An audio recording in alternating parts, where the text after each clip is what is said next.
Thank you, Julia, and Barry. Thank you very, very much for that wonderful. Firstly, your wonderful key comments, and secondly, launching my book. So I really appreciate it. I've known you for a long time. You didn't mention I stood against Peter Costello at the Higgins campaign in 2007, and you were a great supporter then. And there's some key people here.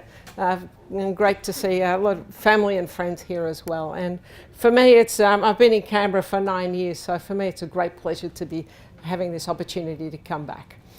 I think I'll just keep going at this point because time is of the essence. So my book's called Sustainable Pathways for Our Cities and Regions, Planning Within Planetary Boundaries. I had the great pleasure of being on sabbatical for 6 months at the second half of last year at the University of Warwick. And so I know that trip to Oxford and through to Cambridge. But what it gave me was that rare privilege of having some concentrated time to finish this piece of work, which I'm very grateful to many people.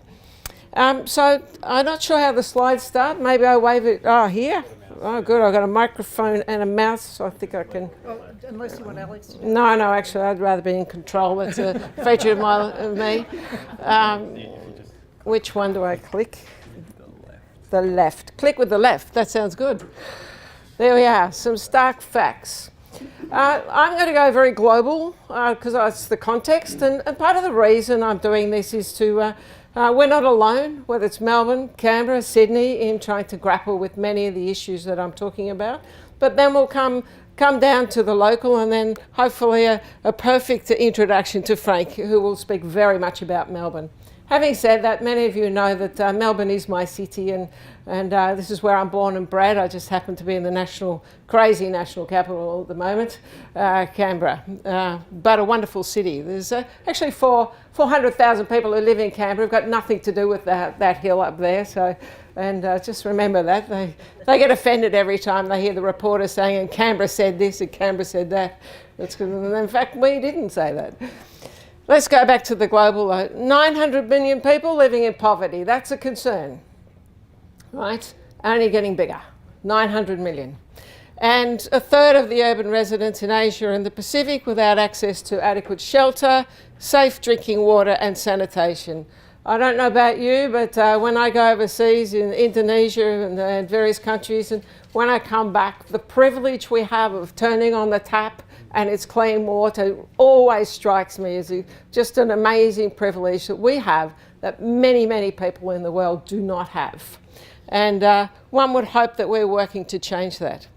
And as Barry briefly mentioned, cities account, even though only cover a very small part of the Earth's surface, 75% of the world's final energy use, so are huge consumers. And consumption is a really important message today, and 76% of carbon dioxide emissions. So the head of the UN, past one and the current one, really emphasised that if we can solve these problems in our cities, have more sustainable cities and regions in the future, then that will make an enormous contribution to getting our emissions down and a much more sustainable future for our children and our grandchildren. And this is what this is about. It's, we are the stewards of this planet, and this is about our responsibility as stewards of this planet. I hope you're listening, Tony.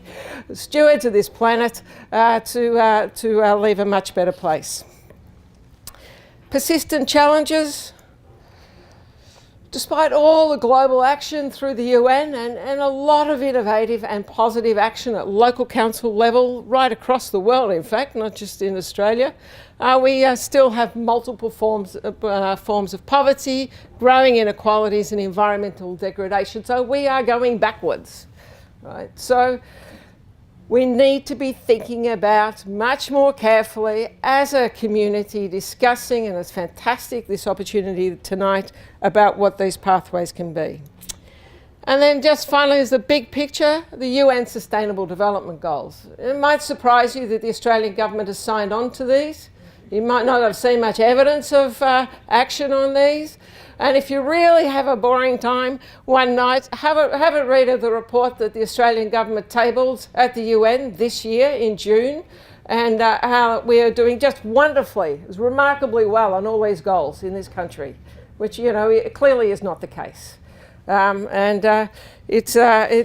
read it and I was deeply disturbed by it, but there's not a lot we can do, and I understand international politics and diplomacy, and they're not about to run down our own country, but I think it makes for interesting reading, let me say that. UN Sustainable Development Goals, cities targets. So one of the targets in the UN Sustainable Development Goals is target 11, goal 11. Goal 11 was not there at the start of this process. Through this process of developing the UN Sustainable Development Goals, it came from the bottom up, and it was only really towards the end of the process that they agreed to goal 11 going in.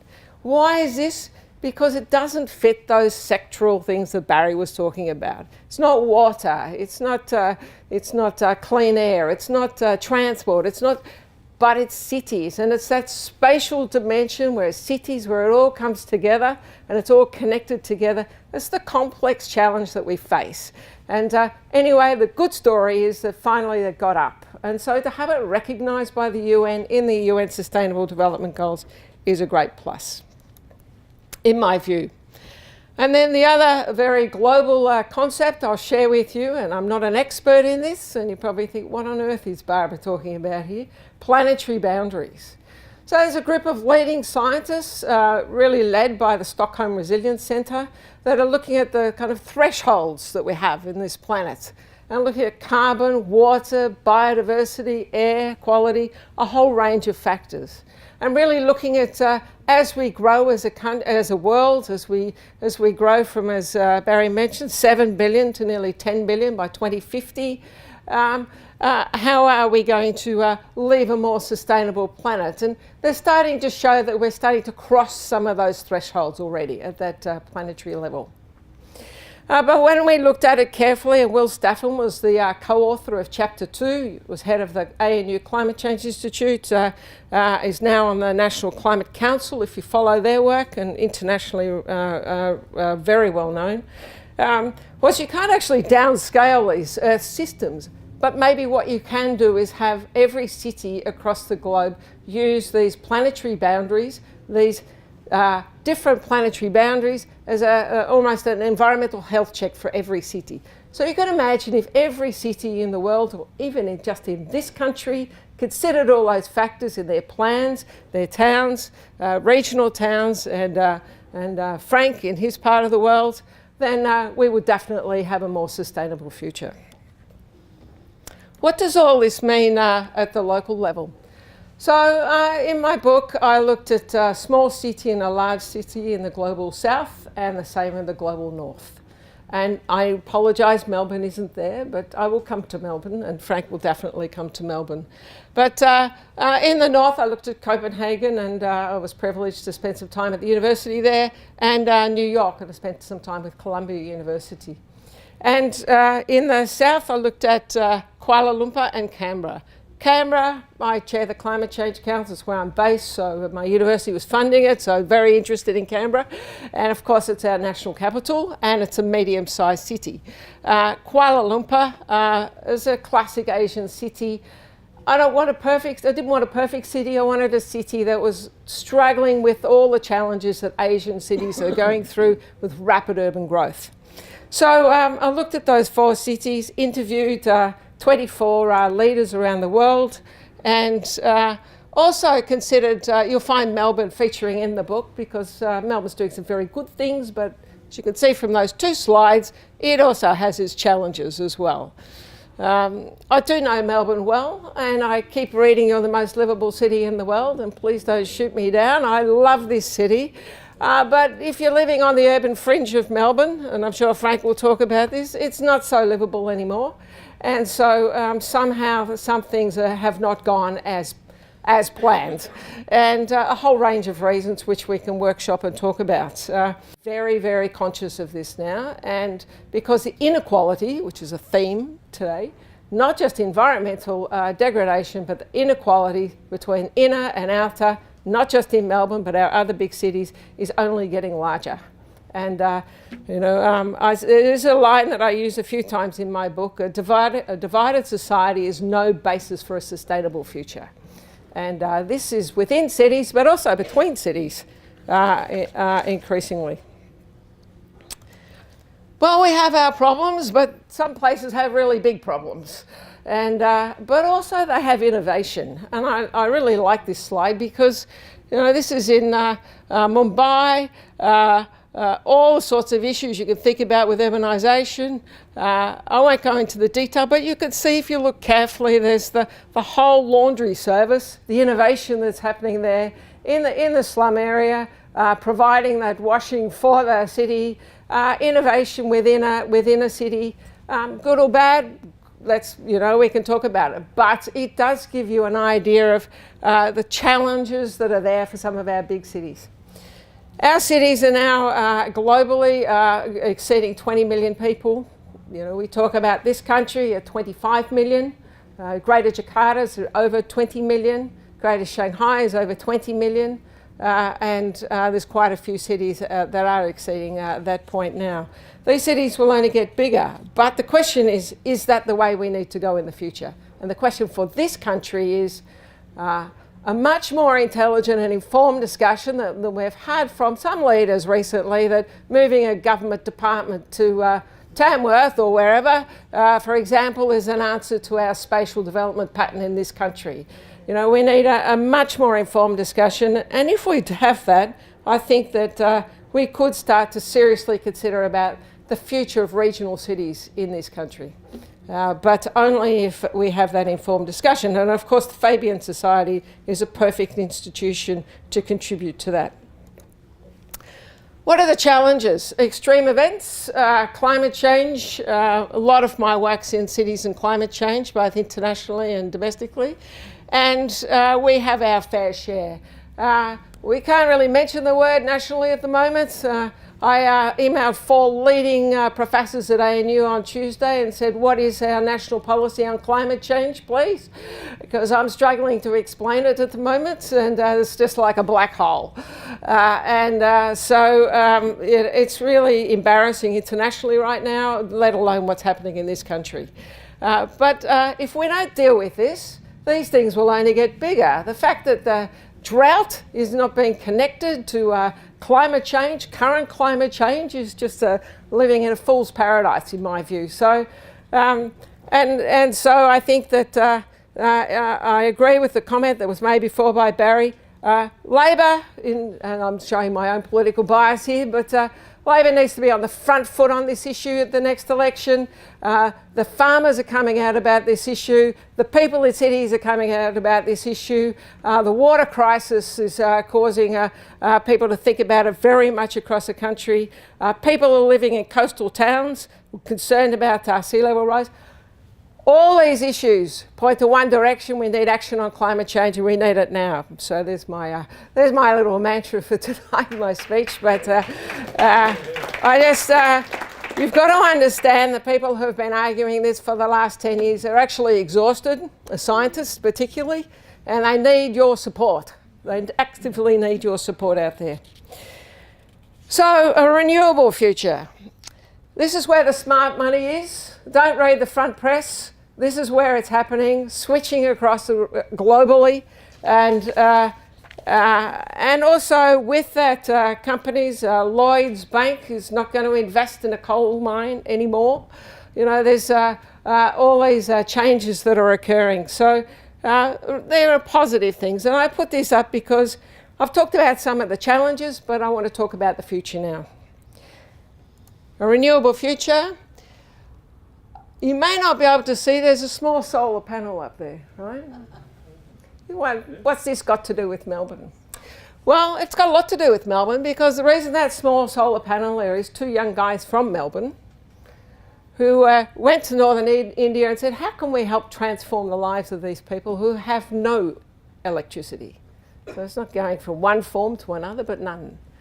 And this slide tells me a lot about innovation, about incremental change having a big impact. So the introduction of these single solar panels has enabled the people in these communities to be able to heat their and cook within their shelters without having noxious fumes, without smoke and having bad impacts on their health, as well as being able to power one mobile phone so they can run a micro business as well, which gives them an economic future. So here's an example of a Melbourne local homegrown solution, sharing with a community desperately needing some help and transforming their lives. I put this out not only because it's a great example, but it's where it demonstrates that we're all connected. We're all connected, and as a rich, wealthy country in this part of the world, we should be doing a lot more in contributing to the kind of urban growth challenges people are having in our part of the world. I won't give you a speech about foreign aid, but I could. But at this point, we do have an obligation in this direction. This is another example of innovation with urban growth. I put this up as well because we also need a bit of lateral thinking, and this is another part of the world, and in Medellin, and it's just won a UN award because they needed to put a transport system through, and they didn't want to be knocking down all the houses where the people are living in between, and so they put in a cable car instead. And so it's been very successful and very much accepted by the community. So we need some lateral thinking too. I won't go through sea level rise. It is an issue. We've had, mentioned inquiries, Barry. We've had over 25 inquiries into coastal development in this country and had no action. So there are some, there's some consistent themes coming through, I guess, that we need to be able to move some of these issues on. I can't give a talk about future pathways without talking about health. At the end of the day, if we have sustainable cities, we also have healthier cities. And you'll see I'm just a dot amongst those people, but that was a gathering of doctors and 2 planners, I think, was there. It wasn't a gathering of planners, it was a gathering of the medical profession, an international gathering. And they're so concerned about the, they can't breathe in Beijing, basically. So they're so concerned about the health impacts of the way we're growing our cities on communities that we need to do much better. But I think this partnership could possibly be one of the most powerful pathways in the future. Some people don't want to talk about climate change, they don't want to talk about a lot of issues, but they are genuinely, usually, very concerned about their personal health. So it's about bringing it back to people and making it meaningful. Cities are not divorced from their regions. And so that's an urban planning message, I guess, but where our water comes from our catchments, our food, our transport systems, our communities, and I have to say Victoria is actually doing a pretty good job in this respect. And of all those states around Australia, Victoria really has embraced since possibly about the year 2000, but Frank, you can correct me, but for quite a while now that embraced having faster railway networks to their regional centres, having a different pattern of spatial development, and working together different regions within Victoria. And I think that's been I see a big contrast with New South Wales, for example, who haven't actually done that so well. So I think that's a great credit here. I put this up because initiatives can come from groups just like you, and I've just shared this. You can look at this at your own time. This is the New York Regional Association, nearly 100 years old, 90 years old now. Came from a community just like you, a meeting like this, saying we can do better. It has such respect now, it's outside of government, that the 3 states, New York and the 2 abutting states, now go to this organisation for their integrated regional plan for all that area. So, things can happen, innovation can happen outside of government. So partnerships, and this is what Albanese is talking about all the time right now, partnerships. Not the negative stories about public-private, but more about local, state, federal governments working together, at least on a shared vision, which could help everybody. Local innovation I've been through. Okay, I'll just finish up the last couple of slides because I'm not sure how I'm going for time. You're going just fine. Fine, thank you. Good. The value of planning. Planning gets a bad rap sometimes. If you cut the red tape, get rid of this planning stuff. I'm sure you've heard it, Frank. Yes. And let's just get on with the project, right? I've always advised ministers, the fast track is the slow track, by the way, that they generally have to start the process again, whether it's the Auditor General or the community's objections or something. So probably in the first place is a good thing. My point here, though, is strategic planning. We haven't done enough good strategic planning for our cities. Where are we going to grow? What form is that city going to take? Where are the big infrastructure projects going to go? Not just one-off statements by ministers nationally and state. How is this all connected? And how is it going to grow in the near term and in the longer term? And this is the Royal Town Planning Institute in London coming out with exactly the same story they've had in the UK, saying, hang on, we're not talking about whether you get a permit or for the next door's second story. That's not the planning we're talking about. We're talking about big picture planning. The plan for Greater London, the plan for Paris, the plan for Melbourne, the plan for Canberra, and bringing the community and involving the community in that process in achieving that, so that we have this shared vision and we can work together. Because without a shared vision, we don't actually know where we're going. And that's not a plan. Key messages. I interviewed quite a lot of people around the world and really talented senior people I respected. One was the Mayor of Penang in Malaysia. She's now head of UN Habitat in Nairobi. Planner of woman planner of Malaysia and now head of UN Habitat. That's a really good story, actually. And a good colleague. Key messages. I mentioned a couple already, but a clear shared vision is critical, supported by interim and long targets. We need targets along the way so we know how we're going. Sounds pretty logical, doesn't it? How often does it happen? Yes. So, sustainable and livable communities. Yes, we need sustainable communities, and I've been talking about all the environmental issues, but they also have to be livable too. People have to want to be there.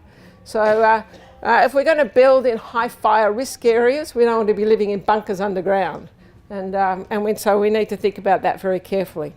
Planning within planetary boundaries, mentioned. No one is left behind. Well, I don't have to convince the Fabians about that, but it's good to see the head of the UN. That's their key line at the moment. No one is left behind. And so I think that bodes well for the future. A systems approach. It's all connected, whether it's your transport, your housing, your environment, your water, your energy, it's all connected, and we need to work out those connections to make sure it's a sustainable future. And then coming right down to what does that mean for people and place? And I think that second last point is really important. I know it is in the other cities. I'm sure it is in Melbourne.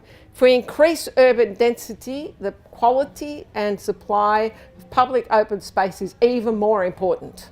It's not something to be trashed on the side, because effectively what we've done is privatise people's back gardens. So this is the space that they need to go and play. And so if we're going to have healthy communities, this is an example of connections, then we need to have good quality public open space. The public realm becomes critical. Steps forward. Well, here's an example. This is the High Line that's gone through New York City. Some of you may well have gone along it. It's a community initiative. It's now run by the community. It's in a partnership with the council. A very successful story of reusing an old railway line. But what it's also done is put a green lung right through one of the highly urban areas in the world, and a very successful partnership, if I come back to that. Just a couple more slides now and I will finish. Universities. I come from a university. In my city, 400,000 people, 5 universities, right? And so we need to be working much more together, all that knowledge. A lot of our academics, they're distinguished internationally. We need to be encouraging them to work in partnership. It's great going and giving a speech in Copenhagen. What are you contributing back to this community? And also for people to listen and receive that. So there's an obligation both sides. And I'm hoping that we do that much better in the future. So the sustainable pathways, which was mentioned before, you might see the letters in red, just happens to add up to planning. But it's really summarising what I've just spoken about. Living within our environmental constraints, one planet. If we don't have a healthy planet, we don't have a healthy community. If we don't have a healthy community, we don't have a healthy economy. It's not the other way around, which sometimes we hear from our current leaders. Long-term vision with targets, adaptive integrated planning, always learning as we go, not the fixed master plan. We always need to be reviewing with transparency and accountability, as I belong to the Accountability Roundtable, I have to say that. National Sustainable Development Strategies, watch this space. I've certainly had the opportunity to be providing input into the national policy agenda, and so I'm optimistic about some good statements around this in the future. Net zero carbon and livable precincts. Everything we build and do should be thinking about environmental impact now. Everything we do. And innovative platforms. All of this adds up to green growth. That's the future, not the past. We're not going back to the past. We find it very hard to move on from some of these things. And it is about jobs, but doesn't help people in those jobs to ignore the fact that there's change happening, because they just end up out of work anyway. So it's about working with communities that will be affected. Thank you for listening. And I see Julia looking at me very seriously now. So thank you for listening, and happy to answer any questions later. Thank you.